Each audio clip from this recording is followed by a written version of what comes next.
Welcome to Insight, produced in partnership with Howard University's WHUT. Today we are chatting with Jefferi K, General Manager of the Howard University Television.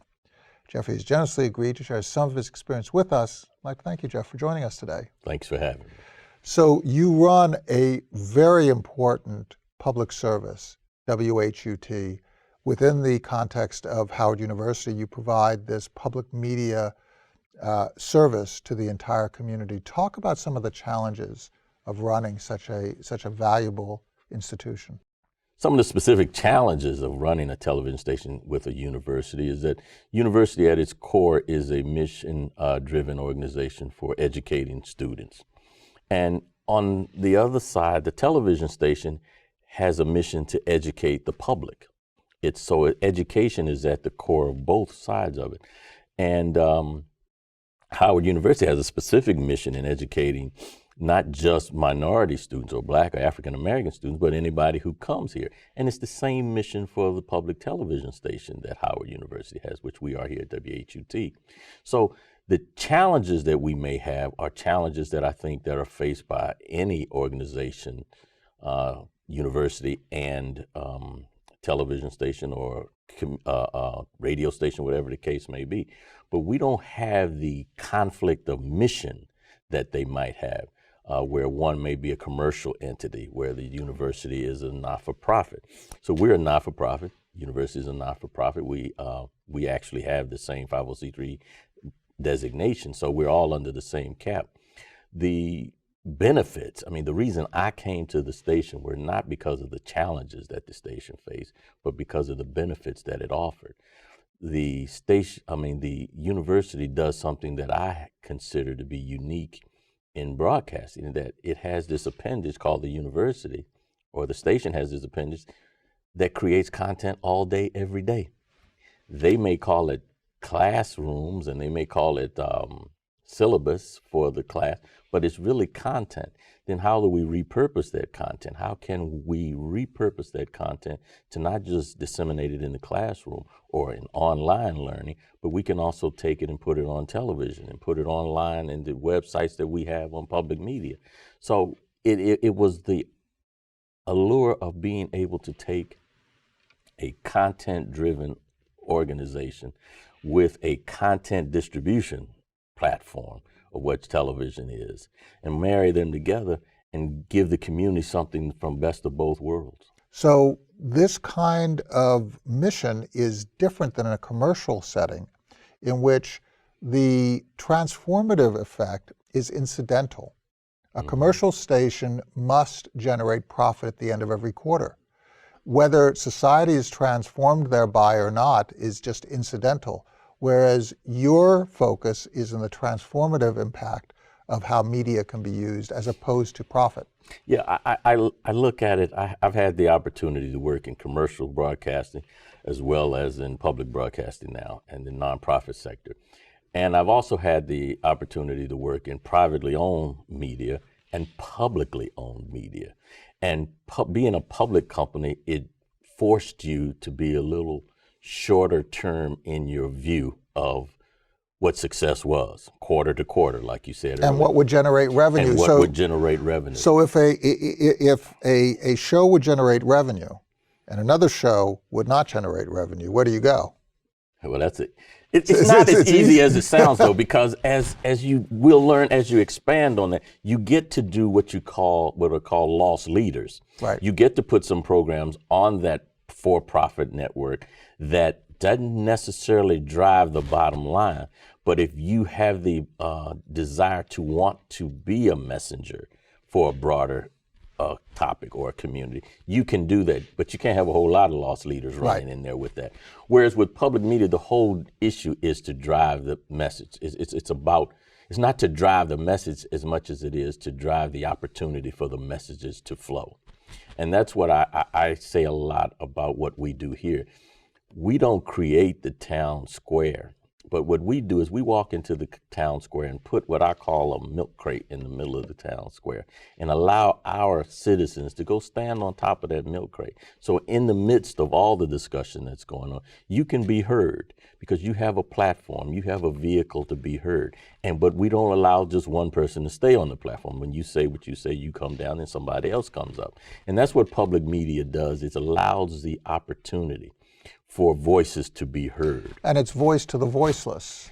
It is voice to the voiceless. It is voice to leadership as well. One of the things I really like about what we are here, and we are positioned in the nation's capital, where people who can make decisions that affect other people's lives can hear and see what we do, so that we have the opportunity not only to allow the voiceless to be heard, but the people who have to hear the voiceless to hear them. What also is interesting to me is that how you make decisions is really affected by the character of the station. I'll take, for example, the talking heads right now, who are on the left or the right, Republican, Democrat, red, blue, whatever you want to call them.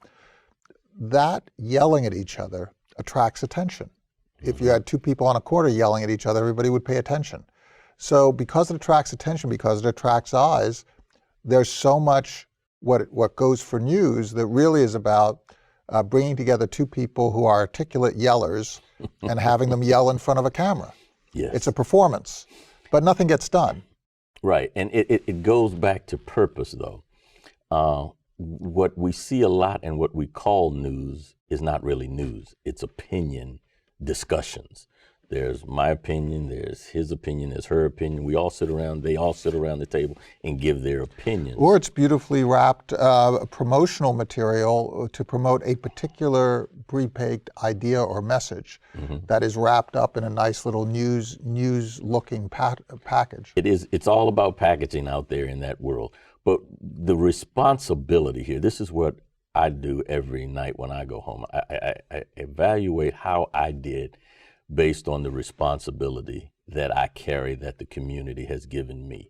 The responsibility to make the decisions of what is on the channel and what's not on the channel and how we put it on the channel. That's a huge responsibility that goes to everyone in this public media space that you have to carry. And I take that responsibility seriously. I think as we celebrate the 50th year of public television now, it's been a up and down ride with public television, but I would like to say, look at where we may be if there had not been public television. And that's the way I look at the progression and where we need to go with. As we sit here today, the issues that we face in the country today, partially generated by the camps that we go into in our media discussions. Right. That there needs to be that place in the town square where everybody can be heard and not just the people who have the facilities or the ability. I mean, we're a community station. We have, sometimes there are discussions here in the studios that aren't televised, but it just allows the community to come in and talk to one another, not just talk at one another or listen to one another, but to talk with one another. And sometimes it turns into television shows. It gives us the opportunity also, and I like this. I mean, sometimes people call us the Black Public Television Station because we're Howard University, HBCU, the Black Television Station. Well, I like to turn that around, that label around, and describe what that means is that there are people of color making decisions of what goes on television, not necessarily just people who show up in front of the screen, but people who make decisions about what goes on television. And they are able to bring different backgrounds to that decision. And that is very important in that decision-making process. A lot is predicated on where I stand. I mean, somebody mentioned to me once that you can go outside after a rain and see a rainbow, and you can ask the person sitting or standing next to you, hey, do you see that rainbow?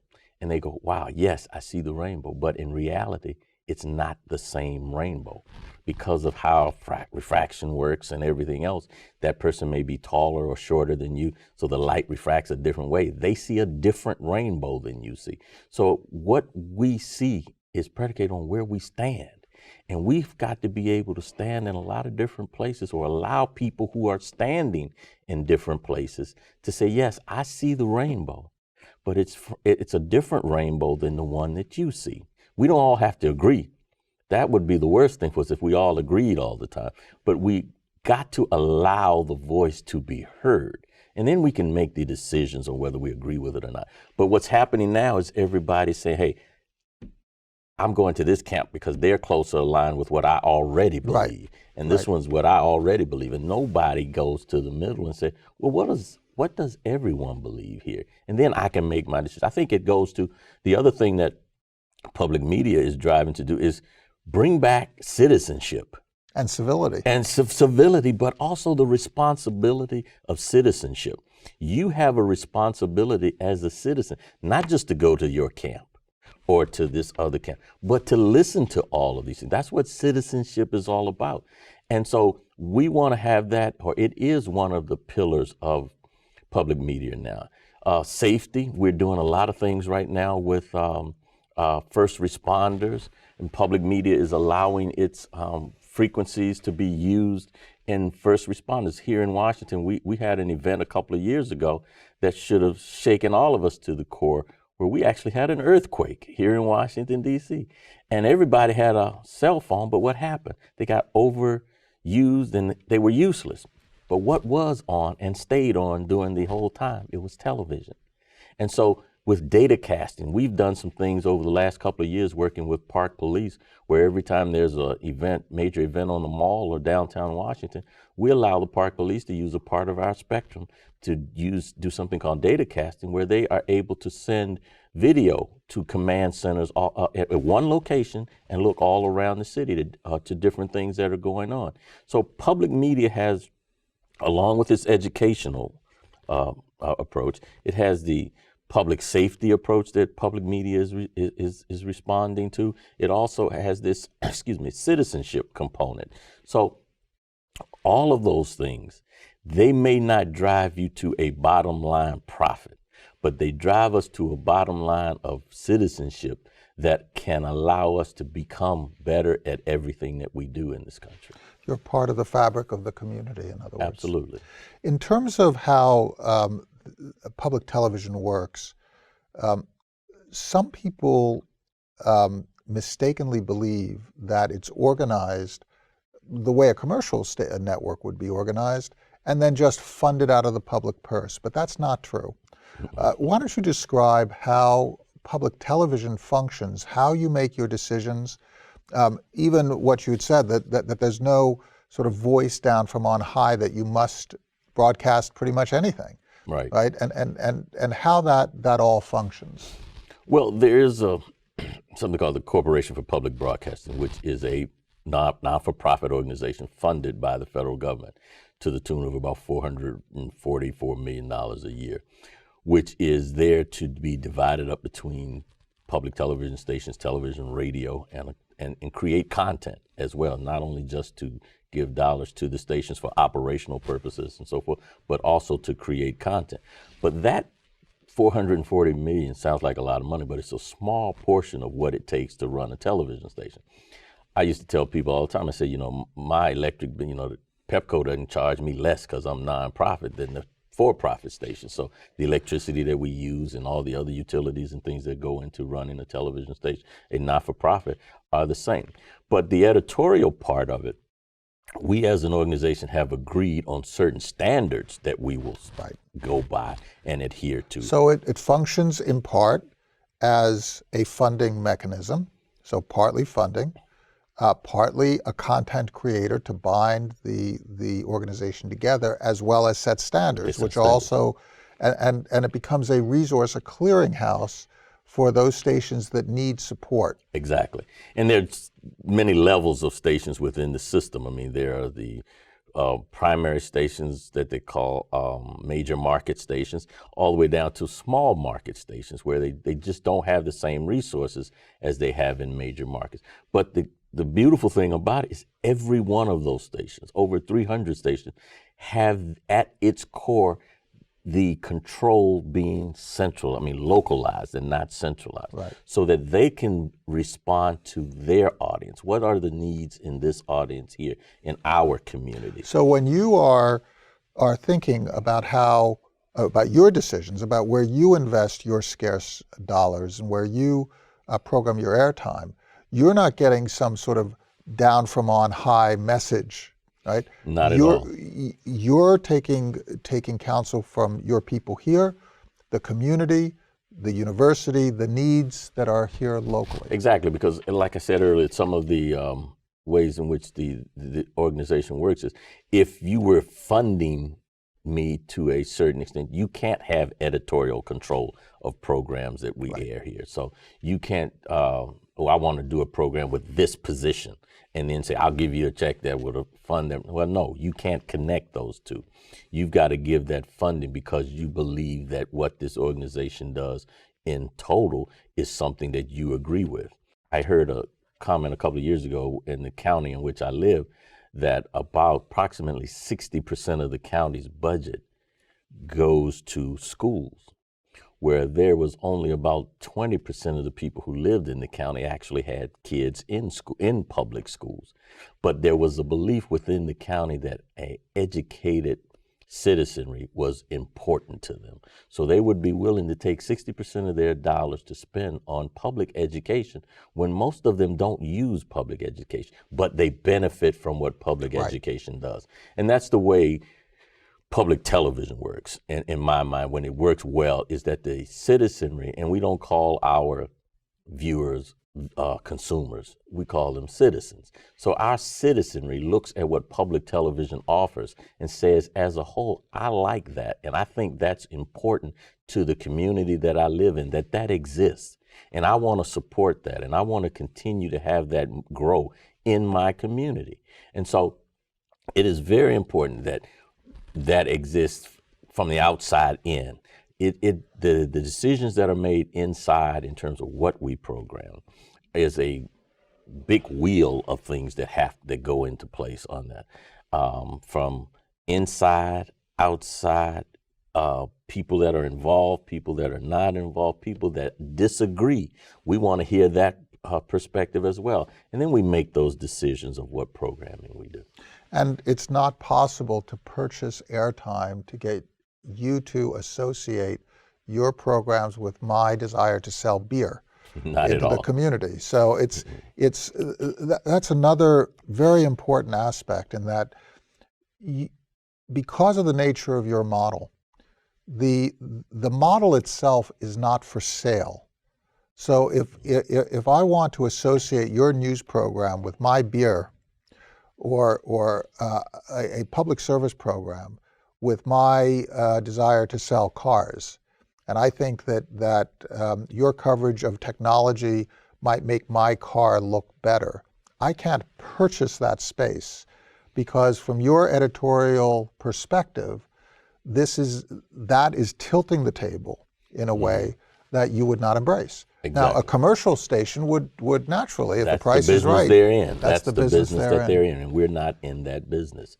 What we would say to somebody like that car dealer is that you could look at our audience and say, these are the people. These are the people that buy cars. We know that they buy cars, and we know that they are concerned about their community, and we want to show as a good customer, as a good business in the community, we're concerned about those things as well. So we want our brand associated with programs or with that TV channel that puts that kind of programming on. So we can do brand identity, but we won't do a ask order. You can't do a commercial where you can ask for the buy or ask for the sale or something like that. Yeah, somebody can say so when you look at, for example, McDonald's and their support of Ronald McDonald House, it is perfectly okay to say we support this philanthropic institution. It's perfectly okay for citizens. In fact, you want citizens to say, we want to support WHUT or Howard University or organizations,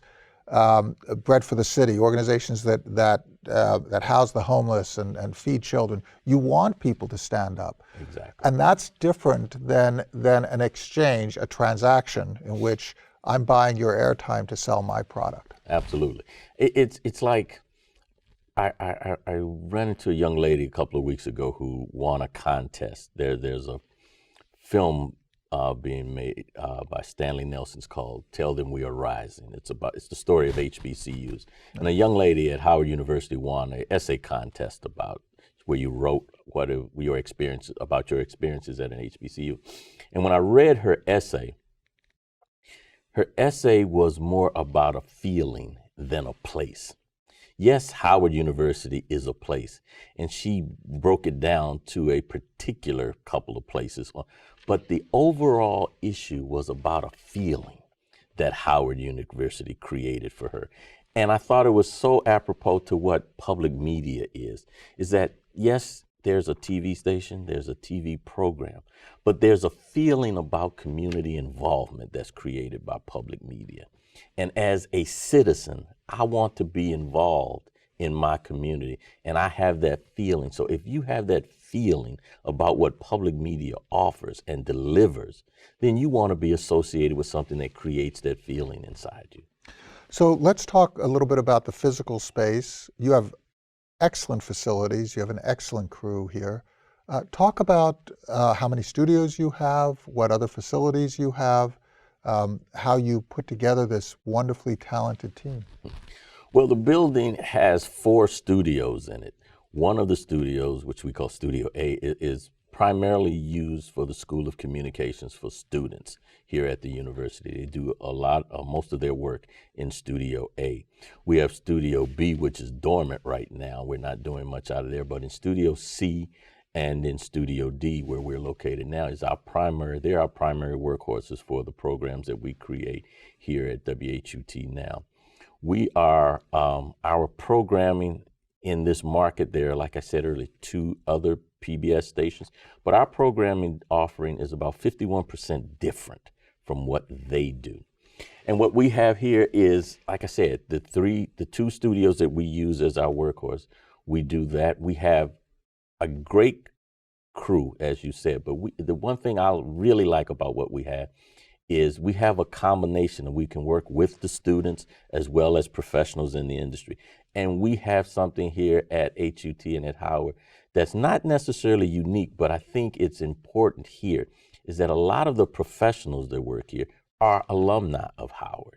They have gone to school here, they got their training here, they went to other places around the country and worked, and then came back, some just because they wanted to give back, some just because they have brought in new technologies and new experiences that they want to also give to the students here. So we have that, and we have a support from the administration that understands that what the mission is here, that the mission here is the same mission at the university, and we try wherever we can to mesh the operational part of it with the students, with the professors. I'll give you another example. We have the 50th anniversary of the assassination of Dr. King coming up. So internally, we were talking about what we would do to commemorate that. And so there was the normal discussion about the IDs and the promos about Dr. King and, doing all of those. But there was this discussion about most of the people in the country weren't alive when Dr. King was assassinated. So what does it really mean to those people? So the discussion started to go off into, so how can we find those people? We said, we got a law school here at Howard University, and we've got millennials who go to that law school. And that law school was developed and designed by Charles Hamilton to not just have academic lawyers come out of there, people who knew the law, but people who knew how the law was applied and the effect that it had on people's lives. And so we've come up with the idea that we will have law students from the Howard University School of Law to sit down at a table like you and I are sitting down here today and talk about what that means. Did 1968 and 2018, are they different, or are they a lot alike? And what happened? What does it mean to you? So because when someone of our age say Dr. King's assassination, we remember where we were when we heard it. Well, there's more people in the country that weren't alive when that happened, so they don't have that memory, and it means something different to them. So we're going to offer that up. But we're also going to do another program where we're going to have people who were alive on that day, because it was so impactful to them, and it did mean so much to them, and so in some instances changed their lives. So we're going to look at those kinds of perspectives of a particular issue. And I think the uniqueness of Howard University that we have here, it affords us the ability to do that, like no other can. We did a program a couple of years ago down at Constitution Hall. Was the 75th anniversary of Marian Anderson not being able to sing there. But here at Founders Library, we found documents that said that concert was originally supposed to be here at Howard University. But it grew so fast that there was no facility here on the university to house it. So that's when they went to Constitution Hall to try to have it there. And then they were turned down, and the rest is history. Right. Daughters of the American Revolution turned it down, and they ended up on the steps of the Lincoln Memorial. But that's what Howard University, the connection that we have with Howard University and the community here, because that was a community meeting that those papers showed. It wasn't the university doing it. It was a group from the community that was putting together that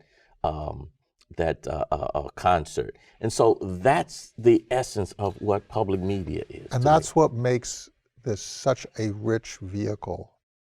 As impactful as Dr. King's work and life and the people surrounding him were on me as a white man, I would not necessarily have the perspective to create that type of a exposure and the type of experience that others would have.